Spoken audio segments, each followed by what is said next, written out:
اعوذ باللہ من الشیطان الرجیم بسم اللہ الرحمن الرحیم۔ آج جو ہے استغفار کی فضیلت بیان کرنے جا رہا ہوں کہ آج ہر انسان یہ چاہتا ہے کہ مجھے کوئی ایسا وظیفہ مل جائے جس کی وجہ سے میرے سارے کے سارے مسائل حل ہو جائے۔ ہر انسان ایک ایسے وظیفے کی تلاش میں ہے جو اس کو ذہنی، جسمانی، روحانی ہر طرح سے سکون دے اور اثر بھی ہو، اور اس کے لیے اس کا کرنا آسان بھی ہو۔ ایسے وظائف جو اللہ کے رسول صلی اللہ علیہ وسلم نے ہمیں بتایا، ان وظائف میں سے ایک اہم وظیفہ، اہم عمل وہ استغفار ہے۔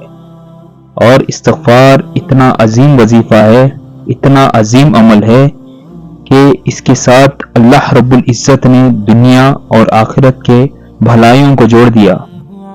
اس لیے حضرت علی مرتضی کرم اللہ وجہہ فرماتے تھے، اس شخص پر بڑا تعجب ہے جو ہلاک ہو رہا ہے، تباہ ہو رہا ہے، نقصان اٹھا رہا ہے، خسارے میں جا رہا ہے، لیکن تعجب اس بات پر ہے کہ اس کے پاس نجات کی، بچاؤ کی تدبیر بھی موجود ہے۔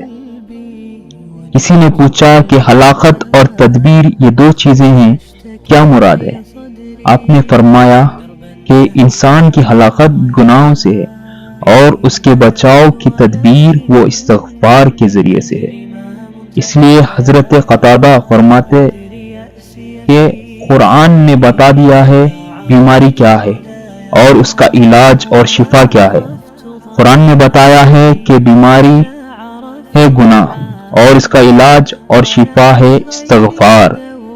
ہم جسمانی بیماری کو بیماری سمجھتے ہیں، جیسا کہ زکام، کھانسی، بخار، بلڈ پریشر، ان کو تو ہم بیماری سمجھتے ہیں، لیکن گناہوں کو، اپنی غلط عادتوں کو، غلط حرکات کو، ان کو کبھی ہم بیماری نہیں سمجھتے۔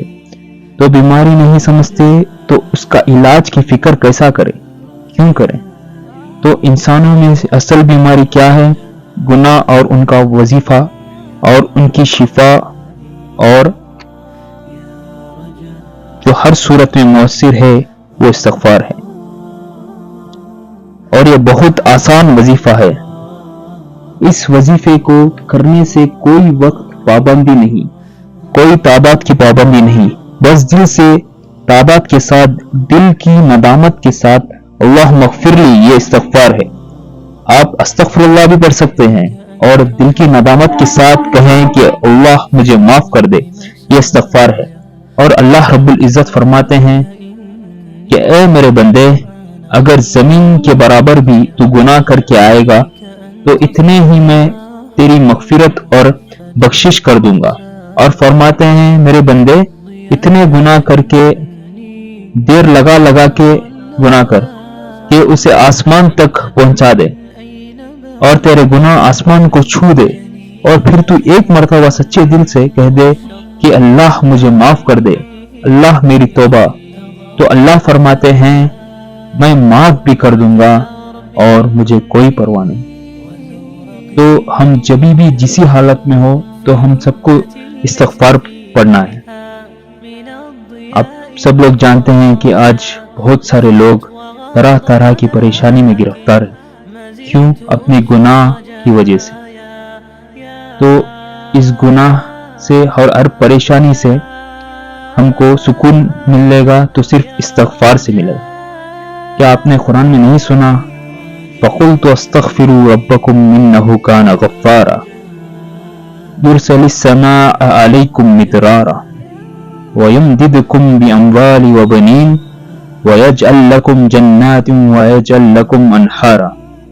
اور کہا اپنے رب سے معافی مانگو، بے شک وہ ہمیشہ کے لیے معاف کرنے والا ہے۔ وہ تم پر آسمان سے بارش برسائے گا اور تمہیں مال اور اولاد سے اضافہ کرے گا، اور تمہارے لیے باغات پیدا کرے گا اور تمہارے لیے نہریں جاری کرے گا۔